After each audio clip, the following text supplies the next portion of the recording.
Good morning students.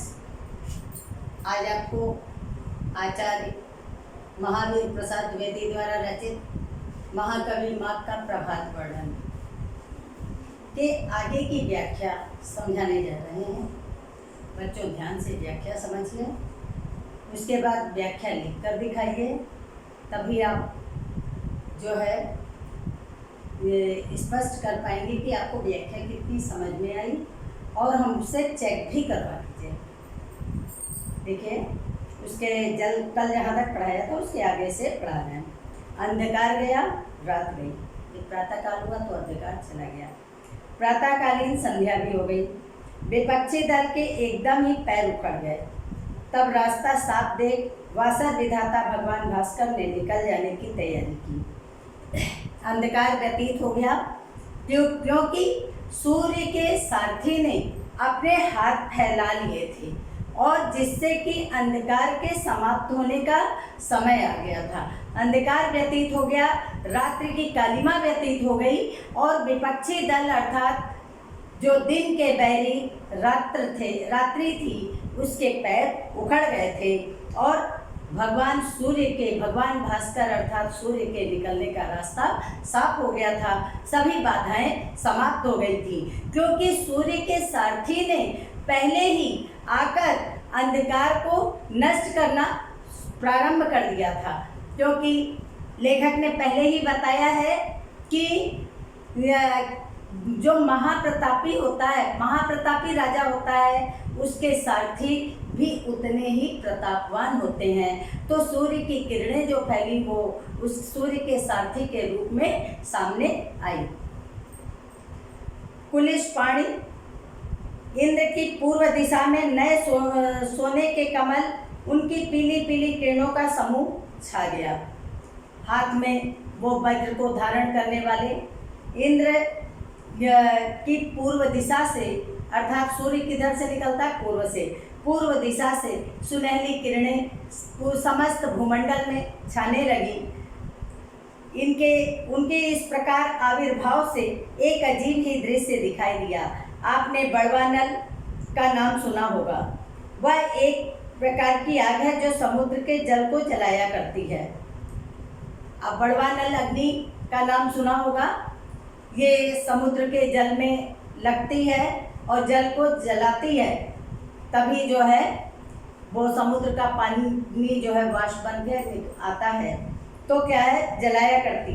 सूर्य के उस लाल पीले किरण समूह को देखकर ऐसा मालूम होने लगा जैसे वही बड़वा अग्नि समुद्र की जल राशि को जलाकर त्रिभुवन को भस्म कर डालने के इरादे से समुद्र के ऊपर उठाई हो। धीरे धीरे दिननाथ का बिंब क्षितिज के ऊपर आ गया। तब एक और ही प्रकार के दृश्य के दर्शन हुए। ऐसा मालूम हुआ जैसे सूर्य का वह बिंब एक बहुत बड़ा घड़ा है, और दिग्बंधुएं जोर लगाकर समुद्र के भीतर से खींच रही हो। सूर्य की किरणों ही को आप लंबी लंबी मोटी रस्सियां समझिए, उन्हीं से उन्हें बिंब को बांध लिया हो, और खींचते वक्त पक्षियों के कलरों के बहाने से वे यह कह कहकर शोर मचा रही हैं कि खींच लिया है, कुछ ही बाकी है, ऊपर आना ही चाहता है, जरा और जोर लगाना। सूर्य के उदित होने पर ऐसा प्रतीत होता है। दिननाथ अर्थात सूर्य को बताया है, सूर्य उदित हो रहे हैं और अपनी लालिमा समस्त भूमंडल में बिखेर रहे हैं, और ऐसे में ऐसा प्रतीत हो रहा है कि दिग्बंधुएं अर्थात दिशा रूपी बंधुएं जो है सूर्य की किरणों को अपनी अपनी ओर खींच रही हैं। आकाश रूपी भूमंडल, आकाश रूपी कुएं से, आकाश रूपी सागर से जो है सूर्य रूपी घड़े को अपनी ओर खींच रही हो, इस प्रकार प्रतीत हो रहा है। और सूर्य की किरणें समस्त भूमंडल को प्रकाशित करने के लिए तत्पर हैं। यहाँ पर लेखक ने अद्भुत प्राकृतिक सौंदर्य का वर्णन करते हुए कहा है कि जनचेतना जागृत की है, और प्रकृति का बड़ा ही मनोरम वर्णन किया है कि प्रातः काल में जो है सूर्य की किरणों को आकाश रूपी सागर से निकलते हुए स्पष्ट किया है कि दिशा रूपी बहुएं जो है आकाश रूपी सागर से सूर्य की किरणों को प्रकाशित करके समस्त भूमंडल में फैला रही हैं। दिगंगनाओं के द्वारा खींच कर किसी तरह सागर की सलिल रात से बाहर निकल जाने पर सूर्य बिंब चमचमाता हुआ लाल लाल दिखाई दिया। अच्छा बताइए तो सही, यह इस तरह क्यों है? इसे हमारी समझ में तो यह बात आती है कि सारी रात पयोनिधि के पानी के भीतर जब यह पड़ा था तब बड़वा अग्नि की ज्वाला ने उसे तपाकर खूब दहकाया होगा, तभी तो खैर के जले हुए कुंदे के अंगार के सदृश से लालिमा लिए हुए यह इतना शुभ्र दिखाई दे रहा है। अन्यथा आप ही कहिए, इसके इतने अंगार गौर होने का क्या कारण हो सकता है? सूर्य के अत्यधिक प्रज्वलन होने का कारण भी लेखक ने बताया कि ऐसा प्रतीत होता है कि रात्रि के पयोनिधि ने, रात्रि के सागर ने सूर्य को भली भांति तपाया होगा। जैसे सोना जो है तपने पर अत्यधिक चमकता है, उसी प्रकार सूर्य भी जैसे जैसे अपनी लालिमा को बिखेरता है और समस्त भूमंडल में जब आकाश के समक्ष आता है तो धीरे धीरे अपनी तेज उष्णता को फैलाता है और तेज गर्मी को फैलाता है और समस्त मानव जीवन को जो है अपने कार्य के प्रति प्रेरित करता है। लेखक ने अनेक उपमाएं देते हुए मनुष्य को कर्तव्य पथ की ओर अग्रसर करने के लिए प्रेरणा दी है। आगे, सूर्य देव की उदारता और न्यायशीलता तारीफ के लायक है। तरफदारी तो उसे छू तक नहीं गई, पक्षपात की तो गंध तक उसमें नहीं। देखिए ना, उदय तो उसका उदयाचल पर हुआ, पर क्षण भर ही में उसने अपने नए किरण कलाप को उसी पर्वत शिखर पर नहीं, प्रत्युत सभी पर्वतों के शिखर पर फैलाकर उन सब की शोभा बढ़ा दी। उसकी इस उदारता के कारण इस समय ऐसा मालूम हो रहा है जैसे सभी भूधरों ने अपने शिखरों, अपने मस्तकों पर दोपहिया के लाल लाल फूलों के मुकुट धारण किए हों। सच है, उदारशील सज्जन और चारु चरितों ने अपने ही उदय देश को नहीं, अन्य देशों को भी आप्यायित करते हैं।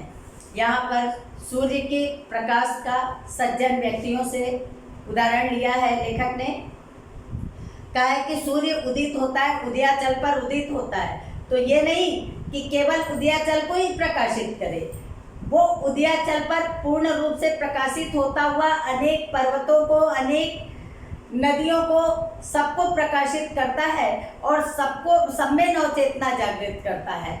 और यह इस भांति उसमें पक्षपात पूर्ण व्यवहार नहीं होता है। जैसे सज्जन व्यक्ति सबके लिए एक साथ कार्य करते हैं, सज्जन व्यक्ति जो है समान भाव से कार्य करते हैं, पक्षपात नहीं करते हैं। उसी प्रकार सूर्य भी सबको प्रकाश देता है, सबको उष्मा देता है और सबको जो है नव जीवन प्रदान करता है।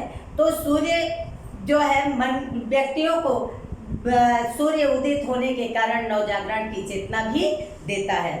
तो कहते हैं ये कि उसी प्रकार से है जैसे कि सूर्य की किरणें उदयाचल पर फैलती हैं, तो वो सूर्य की उदयाचल पर फैलने पर जो उसकी लालिमा सुनहरी किरणें होती हैं वो पुष्प को खिलाती हैं, अर्थात कि प्रकृति नए नए रूप लेती है और नए नए रूपों में वह अवतरित होती है। ये सूर्य जो है बिना पक्षपात के संपूर्ण विश्व को प्रकाशित करता है। इसी प्रकार जो सज्जन व्यक्ति कर्तव्य करते हैं वो भी बिना किसी पक्षपात के न्याय के साथ अपने कर्तव्य को करते हैं। आकाश में सूर्य के दिखाई देते ही नदियों ने विलक्षण ही रूप धारण किया। दोनों तटों या कगारों के बीच से बहते हुए जल पर सूर्य की लाल लाल प्रातःकालीन धूप पड़ी तो वह जल परिपक्व मदिरा के रंग सदृश हो गया। आकाश में सूर्य की किरणों में कहा जाता है सप्त रंग होते हैं। तो आकाश जब वो सूर्य की किरणें नदियों के जल पर पड़ी तो वो लहरें भी सप्त रंग में प्रवाहित होती हुई दिखाई दी। तो इस प्रकार वो अनुपम सौंदर्य को प्राप्त हो रही हैं। है, जो जल परिपक्व मदिरा के रंग के सदृश हो गया। अतएव ऐसा मालूम होने लगा जैसे सूर्य ने किरण बाणों से अंधकार रूपी हाथियों की घटा को सर्वत्र मार गिराया हो। उन्हीं के घावों से निकला हुआ रुधिर बहकर नदियों में आ गया हो और उसी के मिश्रण ने से उनका जल लाल हो गया हो। कहिए यह सूझ कैसी है? बहुत दूर की तो नहीं। यहाँ पे लेखक कहना चाहता है कि सूर्य की किरणों के उदित होने पर उसके जो सप्त रंग नदियों पर पड़े तो ऐसा प्रतीत हुआ कि अंधकार रूपी शत्रु को नष्ट किया, तो उसका जो रुधिर प्रवाहित हुआ वो सूर्य की किरणों के साथ नदियों में मिल गया और वो रंगीन होकर नदियां प्रवाहित होने लगी हैं। यहाँ पर लेखक ने प्रकृति के अनुपम सौंदर्य का चित्रण करते हुए मनों में नवचेतना जागृत करते हुए जो है अनुपम प्रभात वर्णन किया है। इसमें जो है व्याख्याएं देखिए बच्चों, आप लोग एक हम दे रहे हैं उसकी व्याख्या आप लोग हमें लिखकर दिखा दीजिएगा। उससे संबंधित कुछ प्रश्न भी दे रहे हैं क्योंकि आपके पेपर में जो व्याख्या दी जाती है उससे संबंधित प्रश्न भी पूछे जाते हैं जो गद्यांश दिया जाता है। तो गद्यांश लिख रहे हैं।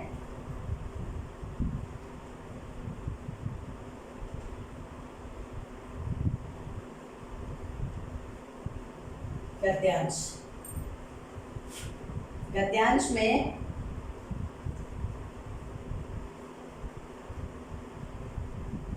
उदयाचल के शिखर रूप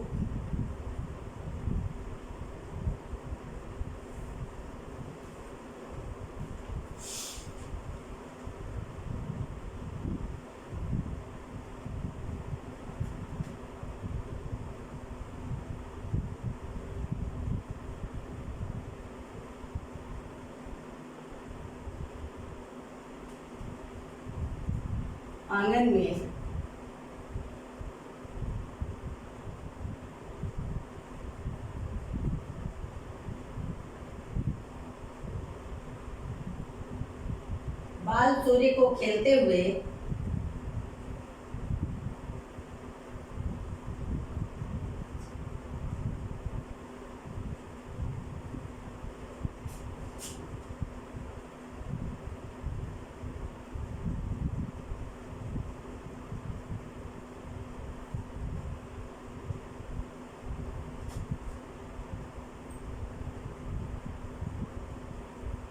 बाल सूर्य को खेलते हुए धीरे धीरे रेंगते देखकर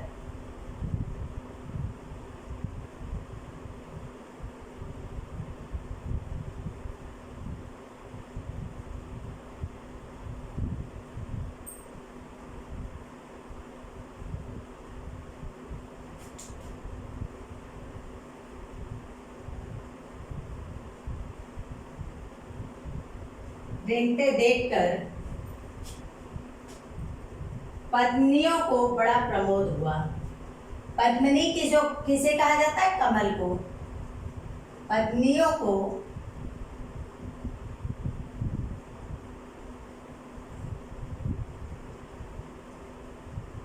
बड़ा प्रमोद हुआ।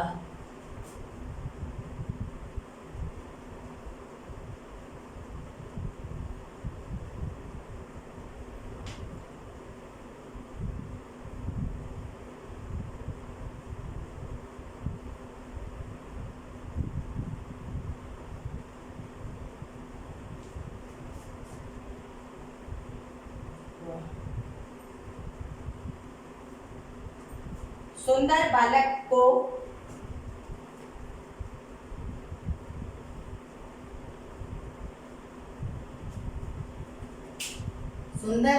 को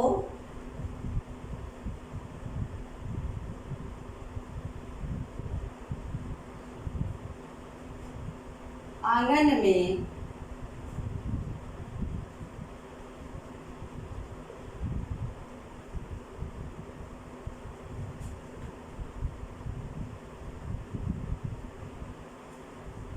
जान उपाड़ी चलते देख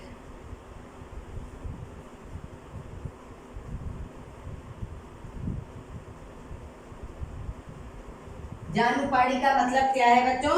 हाथ और घुटने के बल चलते देख। चलते देख।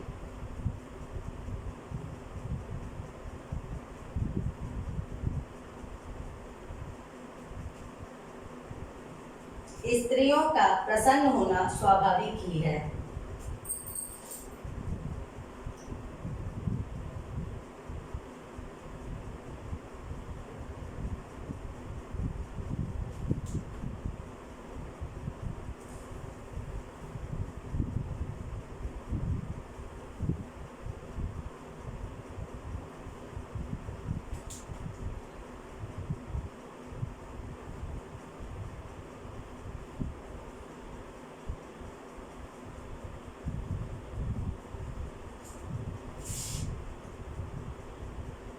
ये बच्चों हम पूरा स्टैंजा तो नहीं, लेकिन जितने पे अंडरलाइन कर दे रहे हैं वो रेखांकित अंश की आपको व्याख्या करनी है।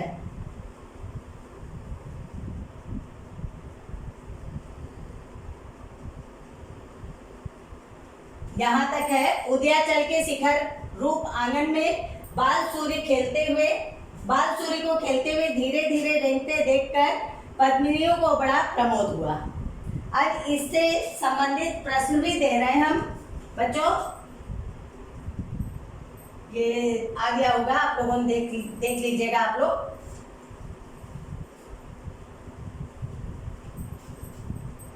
उपर्युक्त गद्यांश की व्याख्या लिखिए। उपर्युक्त गद्यांश के आधार पर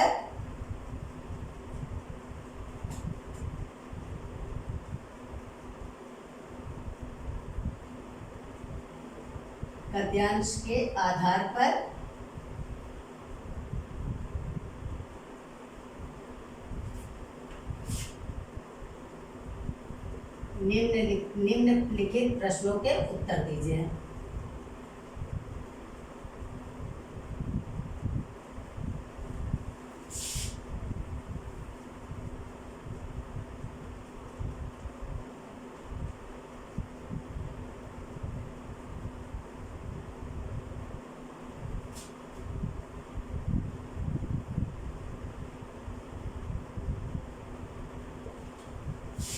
का नंबर प्रश्न है,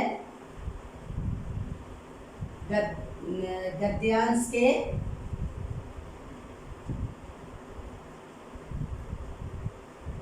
पाठ और लेखक का नाम बताइए। पाठ और लेखक का नाम बताइए।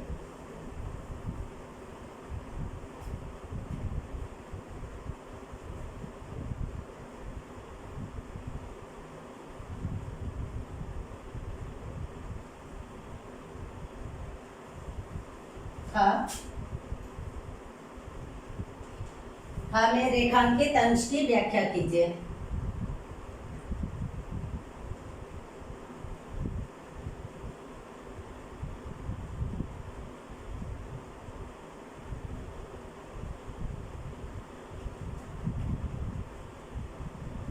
व्याख्या कीजिए।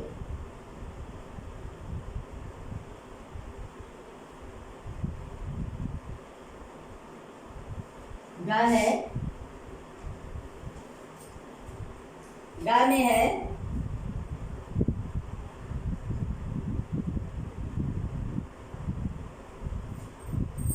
उदयाचल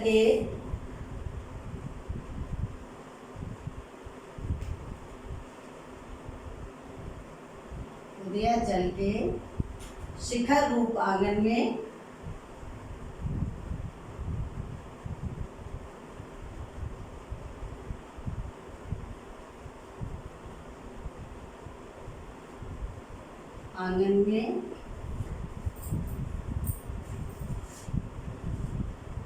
कौन क्रीड़ा कर रहा है?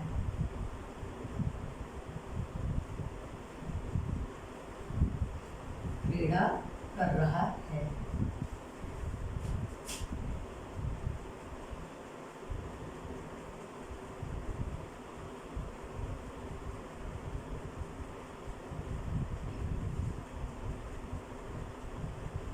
घा में गद्यांश में प्रयुक्त शैली बताइए।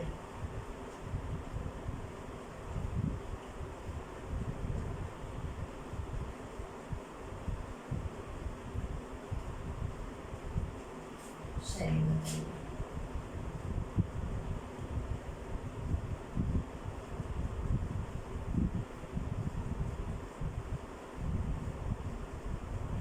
पूरा गद्यांश अलंकारिक और भावात्मक शैली में लिखा गया है, इतना ध्यान रखिएगा और इसके उत्तर लिखकर आप हमको दिखा दीजिएगा। थैंक यू बच्चों।